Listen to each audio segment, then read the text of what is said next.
Ladies and gentlemen, welcome to the Digital Leader Show, where we talk key issues and news at the intersection of business and technology in hopes of making you a better digital leader.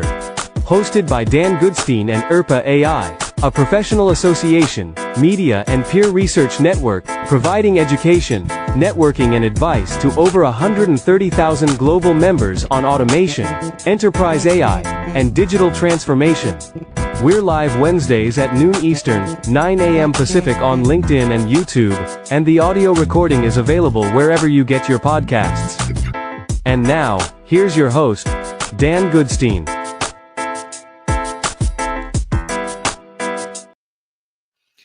Hello, everyone, and welcome to the Digital Leader Show. Today, we're discussing the art of stakeholder whispering, plus headlines for digital leaders from the world of enterprise technology. My co-host today is Chris Cerdak, award-winning author, former White House Chief Transformation Office Advisor, partner for digital transformation at Gartner, and AI practice lead at EY. He's authored 3 books, including The Care and Feeding of Bots, Data Crush, and Jerk, the 12 Steps to Rule the World. Chris, how's it going, buddy? Happy post-Thanksgiving. Yeah, welcome to December. Year's almost over. Crazy. Yeah. Although there's this great thing, if you haven't seen it, I think it's the Jimmy Kimmel show where he does these clips from all of the newscasters across the country saying how surprised they are that it's December, and the King always sneaks up on them every year, like it doesn't come on the same day every year. But yeah, it just feels like we were just talking end of summer, and here we are talking 2026. Yeah, well, where I am in Southern California, we get about a 60-degree temperature shift in 6 weeks. So it's pretty radical. Oh, wow. Yeah. Well, we have that here in New York, although we've gone from like cold in the daytime and cold at night and warm in the day to just cold. So feels like holidays, feels like New York winter, and so we're getting down to the final stretch here. I know we're going to talk a little bit about what's happening for next year, but let's jump into headlines. I mean, the one that kind of got my attention this morning, Chris, and this has been in the news a lot, obviously, but the jobs front, according to ADP, basically shocked everybody. The U.S. labor market took a unexpected hit caused by private companies cutting 32,000 jobs. This in contrast to some economists predicting a gain of 40,000 jobs. So big adjustment to expectations. Well, and that's in particular coming into the holiday season where you always get the seasonality labor demand bump. So yeah, it's definitely worrying. And I think there's some of the latent effects of both trade issues, tariffs. I was in Mexico recently, and the whole discussion on there was around tariffs, and then just the economy weakening in general. I doubt that this is like the end of it, and it's particularly hard coming into the holiday season because people are counting on those paychecks coming in. So, with luck, we'll have a bit of a bounce come the new year. We'll see. There's an interesting element of it, like a lot of stories. If you get beyond the headline, the steepest decline came from businesses with 50 or fewer employees, and actually larger businesses actually had a net gain of 90,000 workers. So interesting. Seems like more of a hit on the SMB space. I wonder if you have any thoughts as to why that may be. Well, that kind of leads into the where do you who can survive sort of an economic slowdown? A bigger companies simply by size and mass can potentially survive it better, whereas smaller companies, are running more razor thin margin sort of thing, and that's where they can kind of they're forced to make the change. But then every person you cut loose from a smaller firm is a bigger proportion of your total labor capacity. So it's really a mixed blessing.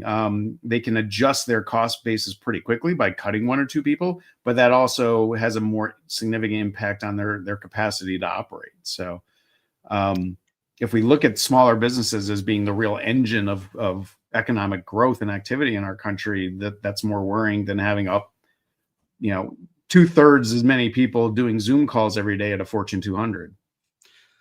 Yeah, the other thing that kind of entered my mind, I had a conversation with a friend who's an HR executive for a bunch of big companies, and she said something. She works with a lot of PEs and VC firms and stuff, and she said to me something interesting, which is that some of these companies, and I imagine this affects the SMB space more than the large enterprise, but they're just becoming over leveraged. They just keep taking on investment dollars and loans and at some point that stuff starts getting pulled. People get nervous and they're just over leveraged. So I wonder if that's part of the culprit there. We've talked about the kind of AI boom and where we are with this stuff. I wonder if there's something to some of the financial, you always say kind of what's the term you use, the financial gymnastics that the companies play. Well, I forget the exact number, but something like 40% of the Fortune 500 are so-called zombie companies, where their debt load, their cash flow doesn't match their debt load, and so as you say, they're financing their mere existence. And as the money supply sort of gets crunched a little bit, then that all of a sudden you're negative to the point where you can't recover from it. Also, big companies have more access to credit and liquidity than small companies do. So whereas I don't know, Citibank can go out and come up with another billion here, a billion there to keep their operations going, Dick's Towing down the road can't do that. So they got to let someone go. Yeah. The other issue, I think, in smaller companies, in smaller areas, there's more of a cascading effect. If that guy running the tow truck for Dick's Towing all of a sudden doesn't have a job, then the local grocery store loses some of their revenue and stuff. So there's more of a cascading effect, I think, with these smaller businesses, which is potentially more worrying. I don't know. Yeah. Interesting. McKinsey's shaking up the business model, the consulting business model, which we've been scratching our heads at for a bit, Chris. They're adopting to a performance-based pricing model with fees that are contingent on outcomes. It's finally happening. Yeah. So in my 30 plus years of being in and around that business, we always talked about it. But I mean, the entire machine is oriented towards the billable hour and so forth. So how do you get the entire machine to operate differently? It's sort of like trying to get an oil tanker boat to start flying. It's not built for purpose. But then the second question is, and having done these analytics for, again, a third of a century, who are you going to trust when it comes down to the performance metrics, right? So if I'm going to pay you for performance, who's measuring the performance and hence getting paid? So there's a really, really perverse incentive there for you're going to go to McKinsey to say, how well did we do? And they're likely to say, you did fantastic. So I think it's the right move to a certain extent, but how you implement it with a business whose entire model for almost a century has been, billable hours and so forth it's going to be a neat trick for them to pull out. But I think it's somewhat inevitable, and it's going to be more so the case across a lot of professional services. Yeah, I've always been kind of interested in that model. Why you hire somebody by the hour to fix a problem that they have an incentive to not fix, right? But so maybe now they have an incentive to fix. But you bring up a good point, which is who decides on the measurements. You're reminding me of a roundtable we had years and years ago in the outsourcing days where a vendor that shall not be named and an executive at McDonald's was at one of our events arguing about who should pay for innovation and how you should measure innovation and whose innovation it is, and it's not quite so black and white, right? Well, it's sort of a strange parallel, but I think of, was it Joseph Stalin that said, "Show me the person, and I'll show you the crime." So I can throw you out in a gulag on whether you're guilty. It's sort of like show me the payoff, and I'll build the Excel model to make it so. Yeah. Meanwhile, the AI race heats up. OpenAI seems, according to some reports, to be concerned that they're falling behind with some of the new releases from Google Gemini and others. So apparently Sam Altman sent out a internal memo basically saying all hands on deck, no time off, and stop doing whatever else you're doing because we got to make ChatGPT faster, more reliable, more personalized, et cetera, et cetera. And this is as I think they have it. I think Google's now embedded Gemini into Chrome. And Anthropic is making moves towards an IPO, apparently. Well, it said code red, all hands on deck. It sounds like he had ChatGPT write it for him, which he probably did. Yeah, it was just random sayings that it picked up from its training. The people that analyze this, it's actually quite interesting. Where OpenAI, you'd think there'd be a tighter correlation and integration with Microsoft, their parent, because Microsoft is everywhere, and you're never going to disembed Microsoft. But that's sort of the advantage that Google has, is that when they deploy their stuff, if they plug it into the back end of Google, everybody's still Googling stuff. I've seen some people make the commentary, well, OpenAI now has, was it 400 million users or something like that? Well, yeah, because it's not only free, it's 95% subsidized. The minute you start actually charging people what it's potentially worth, nobody's going to use it. And then there's also the recent release where they're showing that they're going to start posting ads in their posts, and you can be sure that those are going to be incredibly invasive ads based upon the dynamic conversation you think you're having with ChatGPT at the time. So again, we're used to having sort of the first three Google results be bought and paid for in advertising. That'll be a new idiom for people with OpenAI to get used to with OpenAI. So the cause of the panic is less important than the fact that there is panic. And it'll be interesting to see, what subsequent funding rounds are going to look like when he inevitably goes out to try to get more funding. Yeah, it's interesting, right? Because there's kind of this race to be the app, the place where you search, if we could even use that term now. I had downloaded a couple months back, the Comet browser from Perplexity. And that was interesting because it was the first time I really changed my default app to browse the internet and ask questions and search and things like that. And it's the first time I think I've been off Chrome, and I can't think about how long since I've been a Chrome user. And you have more and more of these kind of things coming up and fighting for positioning and on your phone or wherever the killer app is that you initiate your research or your searches or what have you. This Anthropic IPO, they're saying could be one of the biggest ever.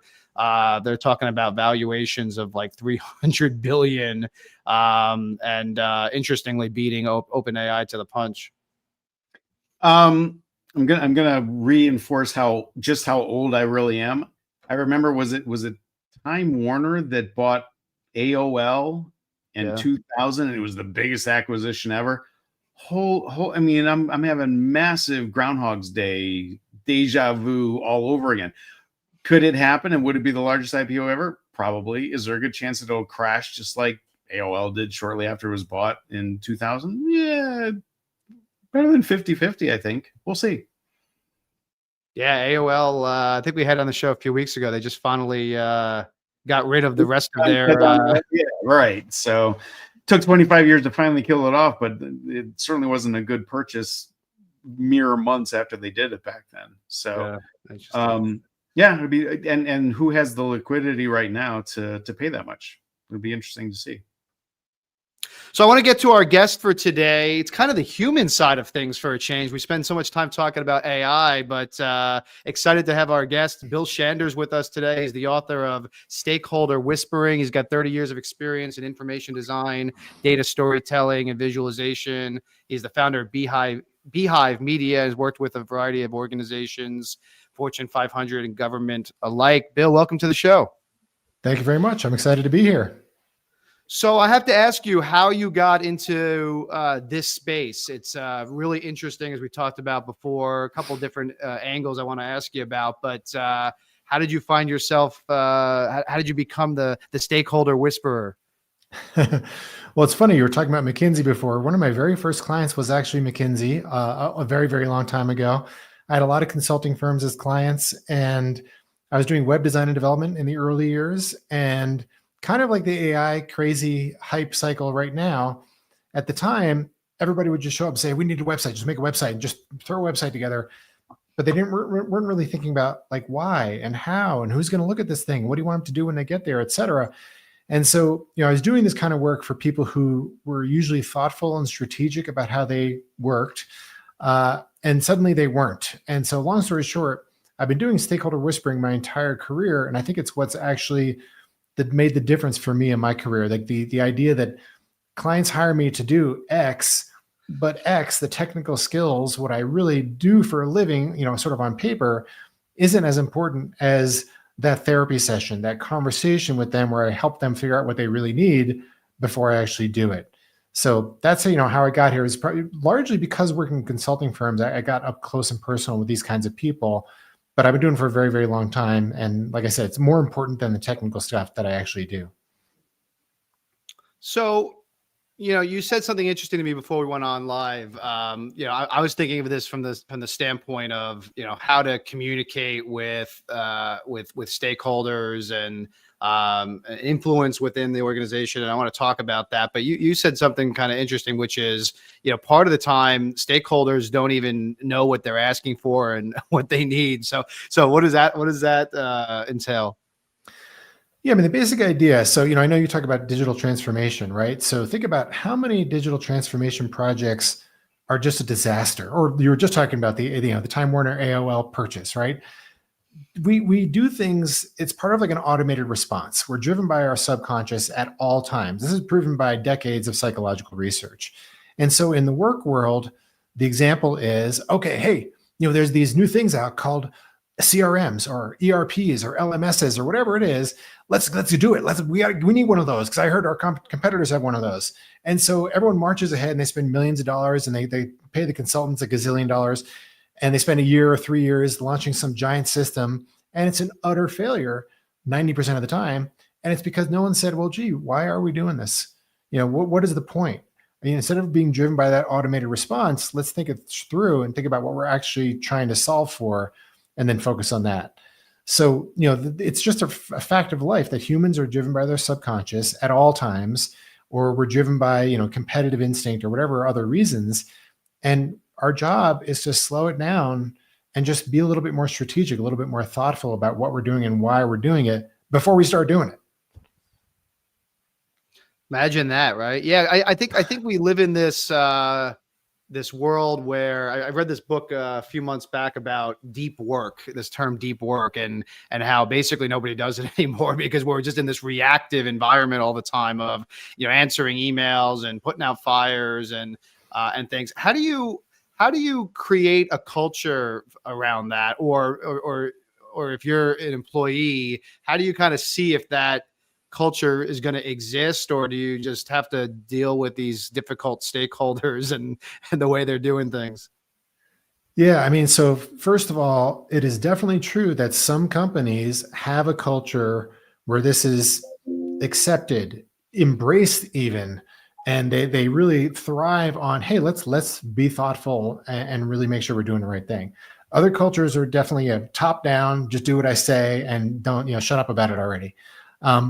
So, what I say is that, test for it, right? So the next time your boss or your client asks you to do something, ask one question, right? The one question is, tell me more. It could be as simple as that. Tell me more about this request you're asking of me. And maybe they expand a little bit on it. And from there, you have a little bit more information. Or another question that's a good one is, how are we going to measure success? Now, this is interesting because you were just talking about that with McKinsey. Suddenly there's this pay for performance. And not only, to your point, depends on who's measuring, right? And if they're reporting on their measurements, that's a problem.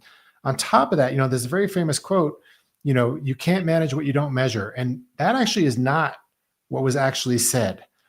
The actual quote, and I'm going to get it wrong also, but directionally accurate. The quote actually is more, we'll manage to whatever we measure.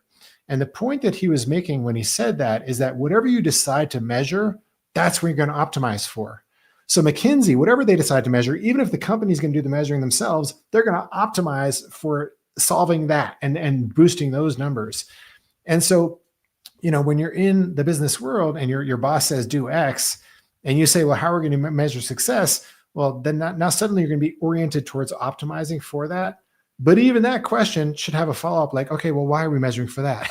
So, you got to test the waters, and you'll discover whether your boss is whisperable, as I call it.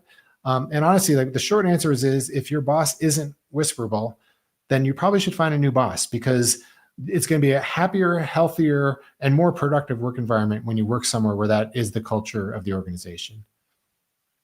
Chris, you spent a lot of time in these types of environments. Are you able to tell right away when you speak to a stakeholder? Is it that black and white, or what was your experience? Well, Bill's spot on a bunch of stuff here. The thing that immediately came to mind is I ride motorcycles, and the first thing they teach you is if there's like a tree around the corner or there's a rock in the road, don't look at it, because if you stare at it, you're gonna hit it.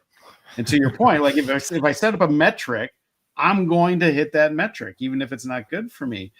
And I've often said transformation is in the metrics you're not making right now, not in the ones that you are. Right. So and I get the sense, Bill, that's, and then the other thing is, as you were talking, that comes to mind is back in the 90s, we would talk about the 5 whys. Can you answer why you're doing what you're doing at least 5 times? And most people can't get past 2 or 3. And that's very telling as to who is a stakeholder, and are they, to your point, are they whisperable? Yeah.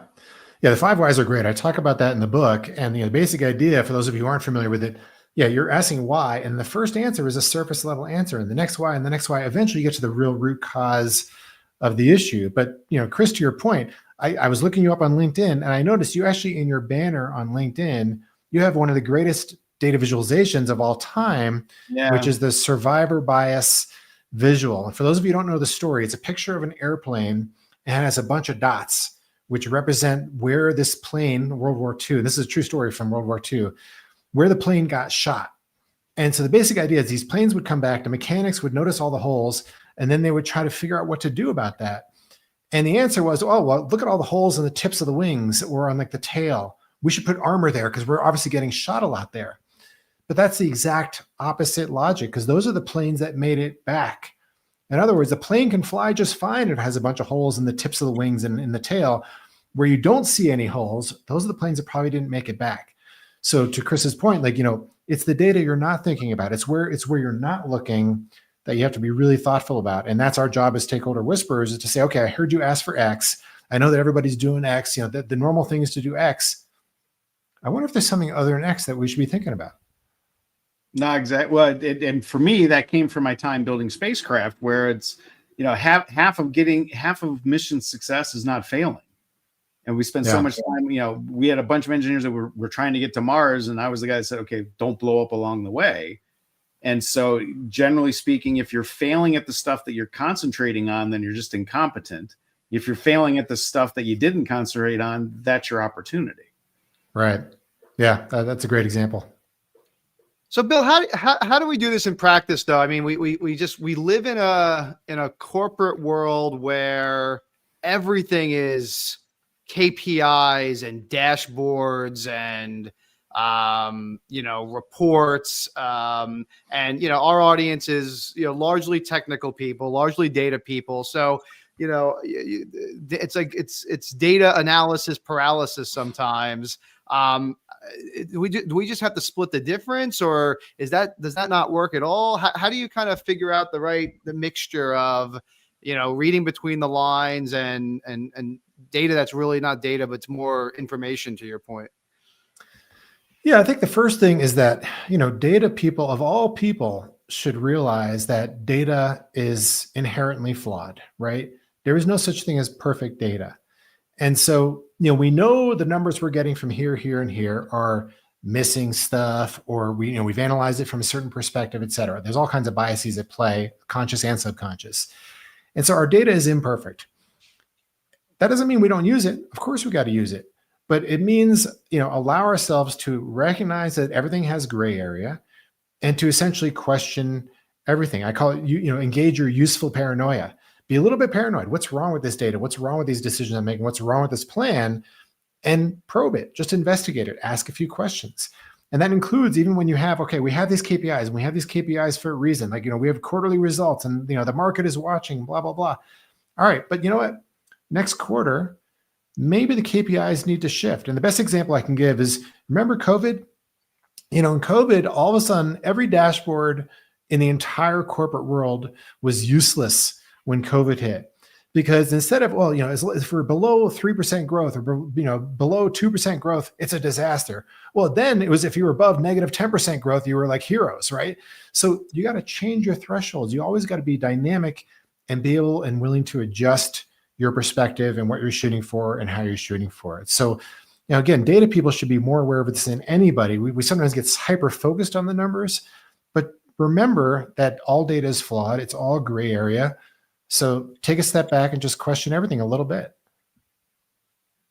Yeah, go ahead, Chris. If I could, Bill, you're spot on with COVID, because at the time I was dealing with a bunch of companies trying to do logistics modeling. And they said, well, how do we do any modeling in the middle of the pandemic and everything's all topsy-turvy? I said, go to your noisiest data, go to your most abnormal data, because you're in an abnormal situation. The more you use the normal stuff that drove your business for the last decade, the farther off you're going to be. Yeah. And so this is one of the challenges with like data cleansing. When I'm cleansing this so-called bad data, I'm eliminating the ability to answer a different question. Yeah, that's a great point. Yeah. And in the normal world, this is the threshold. Well, it'll be between here and here. And the noisy data that makes it look like that. Well, guess what? That is reality at that moment. So yeah, that's the gray area. Live in it. It's going to be painful, but you got to acknowledge the reality for sure. And how do you kind of take that data, figure out what is, the actionable part or the relevant part, and kind of do that storytelling, Bill? Because I think that's such a great trait that you talk about, right? It's one thing to get all these. I mean, I get all these automated reports in my inbox that I just delete because I don't know what they are or what they're actually telling me, right? Or what I'm supposed to take away from them. So, how do you figure out what to take away from them, and then maybe more importantly, craft that story, do that storytelling around it? I mean, this gets back to how you introduced this, right? The basic idea is we're now back in the human element of things, and whether it's an automated report that, some software system where some thresholds were checkbox were checked and thresholds were set and every Monday it goes out, or it's an AI generated report, AI and or automation doesn't know what you actually need. And it also doesn't know the context of the data. This week, our biggest issue in our company is retention. We had, 47 people quit last week in one department. Oh my God, what the hell's going on over there? Next week, the issue will be like some logistical challenge. And the week after that, it'll be about et cetera. So, context is what it's all about. And so, even though AI or automated systems can understand concept and spit out that, here's the most urgent thing this week based on the numbers, it doesn't know what you, Dan or Chris, needs from that or it could, but we don't set up our systems smartly enough to do it that way. Long story short, big picture is it always circles back to stakeholder whispering, because I as a human can be empathetic with you, Dan, and understand what you in your role and what I know is going on in the rest of your business, what you need from me today. And so I can tell you the story oriented towards what you need. Because storytelling, it's not just putting a narrative together so the information flows, although that's a really key part of storytelling, but it's about knowing which story you need to hear. And it's not the story I want to tell. I'm not manipulating the numbers for my own benefit, but it's what do you need from me today? And what you need is going to be based on me having these stakeholder whispering conversations with you so I understand what's driving you. What are your concerns? What's your context in addition to the context of the data itself? We live in this era now where a good chunk of the workforce has never been in a traditional work environment, at least the way the three of us, I think, would define it pre-2020, right? I mean, there's a entire part of the workforce that has almost entirely worked remote or hybrid. What's your advice for them, just to influence stakeholders, to get FaceTime with stakeholders, to advance within the org. Because it used to be you walk down the hallway, you bumped into your boss, you had an opportunity you're in the elevator, right? You had your opportunity. You had all these Steve Jobs stories of him catching people in the elevator, and him making promotions or firing people based on what they told him in an elevator, right? You don't have that the way you used to, right? So how do you do that in this virtual world? Yeah, man, it's so hard.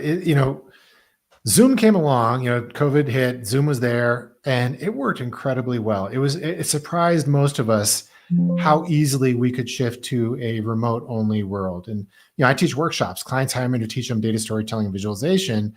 And literally on Sunday afternoon, my client Starbucks said, don't come tomorrow for the workshop tomorrow. I was supposed to fly in that night. And so they said, but we're going to put you on Zoom. So literally with less than 24 hours notice, I had to do the full workshop virtually. And it worked okay. It really was not horrible. But here's the key issue is that, body language obviously goes away, and even eye contact goes away, right? I'm looking at the camera so that you feel like I'm looking at you. But guess what? I can't look at you if I'm looking at the camera. So it's certainly not two-way eye contact, although it can sort of feel that way. And without eye contact, you're not reading what's really going on. You're not seeing facial expressions. You're not getting all those little cues that help us really understand things. Add on top of that, there's serendipitous crossings in the cafeteria or the elevator. It just doesn't happen. So the short answer is go to the office sometimes. Or if you're a leader, organize quarterly or semi-yearly events where people can actually get together face to face. If it's an all remote company, then you just do the best you can and you try to have, really, human conversations rather than just a quick stand up, update, which is, doesn't work even in person. I would argue, try to have real conversations. And again, when you're the person being assigned a task, do your best to really engage and don't just take what somebody says with as like essentially like the edict from up top and run with it. Always question everything. And again, depending on the patience and how whisperable your boss is, you're gonna have to sort of find that that fine line between annoying your stakeholder and getting the information that you need. But start off slow, take small bites of the apple. But if you're reared in an all remote environment, it's going to be hard. It's not as easy as in person. You just got to do the best you can. And that's lame advice, but it's unfortunately all I can give you. Yeah. But so, I'm curious, you're running these workshops that you in these courses. Are there any particular kind of points where you see kind of the aha moment, especially for people that are not normally visual learners, visual thinkers? Anything pop out in particular? Yeah, I mean, there's a few things that I teach that are always aha moments. When it comes to the visual component of things, my favorite thing to teach is something called pre-attentive processing. We know from psychology, from research on human visual perception, that you'll react to a visual in an instant. It's literally subconscious. It's so fast. Once you understand that, then that makes the case for making visuals very, very, very simple. Minimal design. And you have complex data. You're making a really complex chart. There's a big story to tell. It cannot be the simplest chart in the world. Okay, fine. But I'm going to design it as simply as possible. I'm going to take all the color out. I'm going to take as much distracting information off of it.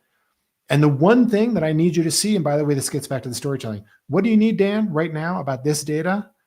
Because I've whispered you, I know what you need. That's the only part that's going to be in color, bold, and with a giant arrow pointing at it. So visual perception being incredibly fast, pre-attentive, allows me to design in a very simple way. It requires that I design that way. So that's one thing that I teach that is usually, and especially the way I demonstrate it, really life altering for people when they're doing data visualization, because I'll walk through like a chart where I took the original chart, which is a complete hot mess, and then the final version of which it actually tells the story of that data effectively. And I do it step by step by simply removing stuff for the most part And by the end, it's like, oh yeah, that's why a good chart usually looks like that and not like that disaster that we started with. What I love about that is I'm a marketing go-to-market guy by trade originally, right? So a lot of the work I do formally and informally is helping tech companies that have long lists of features and stuff, and try to get it down to a simple pitch, right? And it's exactly what you're talking about, right? It's whether it's an image or slides or a bunch of text on a website, it's getting it from the 40-page version to what's the one thing you do really, really well, the proverbial elevator pitch, I guess, or what a third grader would understand. But what's great about that is in that process, you learn a lot and they learn a lot about what their value proposition actually is. The exercise of creating the image is almost, to me, as valuable or more valuable than the image itself, because it forces you to kind of work through it at a level of detail that most companies that I've worked with haven't done. Yeah. I mean, and by the way, that's simultaneously sort of like the 5 whys. It's also, it's stakeholder whispering. What it's all about is it's like therapy. So like, let's take that example. You have a deck and it's trying to convince, some giant corporation to buy your SaaS product, whatever it is. All right. Well, why is it 60 pages? What is it? If I only gave you one thing to say, what would you say? Then they say like one sentence, the elevator pitch. Could this deck be literally that one sentence on a slide? Well, no, because we need to say these other 4 things for regulatory purposes and blah, blah, blah. Okay. Well, can we say 3 of those 4 things? The way I always phrase it is, what if you defaulted to no? What if instead of putting all 60 pages out there and just selectively trimming it back, what if we started out with the most minimal thing we could possibly think of, that one sentence, and only add in what must be added in? And if we take that approach, you're going to be a much more effective communicator. But to your point, the process of thinking it through will clarify your own thinking on what you do, how you do it, et cetera. It's literally like therapy. And that's what stakeholder whispering is always about. It's this therapeutic process to help your stakeholders figure out, what do they need? What do they really need to do here? And then everything else is just garbage, noise. And so ignore it. Yeah, it's interesting. I spent the early part of my career in the newspaper business. I think this always came natural to me. It was kind of the same thing. Like when you wrote something, you had to front load it, right? You had to put the really important information in the front. You could always go deeper. You could always go longer. You could always explain further. You could always go more into data, whatever have you. But you had to be prepared for the fact that if the editor cut it to 3 paragraphs, that the important stuff made the cut, right? And it's kind of like that with marketing, maybe with storytelling as well. People can always ask questions. You can go to the deeper, number 4, number 5, number 6, number 37. But what's that one thing or the first 3 paragraphs that are going to get somebody's attention, right? Yeah. Trained as a journalist also. So 100% with you on that. And on top of the editor might cut it, the reader isn't going to read more than the first 3 paragraphs anyways. You got to always assume that. So for both reasons, 100%. I mean, I don't know what if they track stats back then, but I wonder what the percentage of people was that would actually go to it said story continues on page 47. Did people actually flip through the paper and go to page 47? Because I never did. I didn't have the attention span for it. Yeah, that's right. If only we had click-through metrics back then on those. I think a lot of people are blown away by the concept that there was this before times when humanity didn't have PowerPoint and we still managed to communicate effectively. In fact, arguably more effectively. And I always go back to as what makes us, I think, unique as a species is tools, but we're not the only one that uses tools, but also storytelling. So for tens of thousands of years, the way that we communicated anything with each other was through stories. That was the collective memory of our species. And I think if you can plug in effective storytelling, which I think is what you're talking about with stakeholder narrative, that sits with us at a very deep primal level. And I think that's how you get people to be more into whatever it is you're talking about. Yeah. I mean, there's lots and lots of research that shows that story is what we remember. Mm-hmm. There was one study done a few years ago where they were essentially doing a fundraiser and they sent people different brochures. Some people got a brochure that was all stats. And other people got a brochure that had stories. And the story brochure raised more money, and it was the part that people remembered. And those 2 things are probably correlated. On top of that, there's actually some people who have made a pretty compelling case to say that storytelling is actually more important than opposable thumbs as an evolutionary imperative. That literally the survival of the human species relies more on storytelling than it does on some of the other things we would think of. Because how did we learn how to hunt buffalo? Well, people would go and hunt buffalo and then would come back to the village and they would explain, and it was data, by the way, it was a data information, how many arrows they carried, how many arrows they ran, mileage, how many buffalo there were, etc. But that data was was communicated in the form of a story. So we remember the story, which means we learn how to do things like hunt buffalo. Really important. It's all people. To your point, people remember stories. They can't tell you, these stats, which you would think would be really important. I always go through this myself. Like, I'll hear stats. I'll be reading something or listening to Audible or whatever, and I'll hear this stat. I'm like, wow, that's a great stat. That's an amazing stat. And I like even give myself I want to remember this stat. Maybe it's just me, dude. I'm dyslexic or whatever. And then the next day, I'm like, oh, I had that stat. I can't remember it because there's no story attached to it, right? But when you hear a story, I can tell you where I was on my walk when I heard that story, and I flash back to that moment, and I remember all this stuff I was thinking at that time. It's an amazing thing, and we see it in marketing too. Like we're at the point where we almost exclusively force our members to, when they publish content, to publish case studies, not just thought leadership, not just, miscellaneous content, case studies, because it's essentially storytelling, right? It's talking about how a customer had a problem and how you solved that problem. And it's a story. Yeah. And the thing is, stories trigger an emotional response. And when you literally feel it, that's memorable. A number 42. Okay. Well, whatever, 42, but what does 42 mean? What was the impact of 42? That's much more impactful. Chris, you've written a couple books too. I mean, you've seen this play out, yeah? I fold it into everything I do with my own company and my team. I say theme, team, and tech in that order. That's what you have to prioritize, whether you're talking to employees, investors, customers. It's that theme, the storytelling part of it, that's going to make the connection with any of them. And then, Bill, I love you mentioned it before, context is everything. The same story isn't going to have the same effect on each person. So you need to tailor the messaging to the individual to get them individually engaged, to have them have that emotional response, as you mentioned a moment ago, Bill. Yeah. And it's interesting, that's sort of like the promise of AI, right? Like AI can know what Chris needs today, what Dan needs today, what Bill needs. And it could theoretically send us each an individual message based on the same data, based on the same whatever, but it's not really doing that. But if and when it does, that's going to be pretty powerful automation. Maybe some of the stuff I mentioned earlier almost goes away. I don't think so still, because, I think that context can only go so far without that human understanding of, well, what does that mean for that human on the other side? I think there's always going to be a psychological component to it. But that ultra personalization is one of those promises that maybe can start to deliver on some of the promise that tech has been, shouting about for the last few years.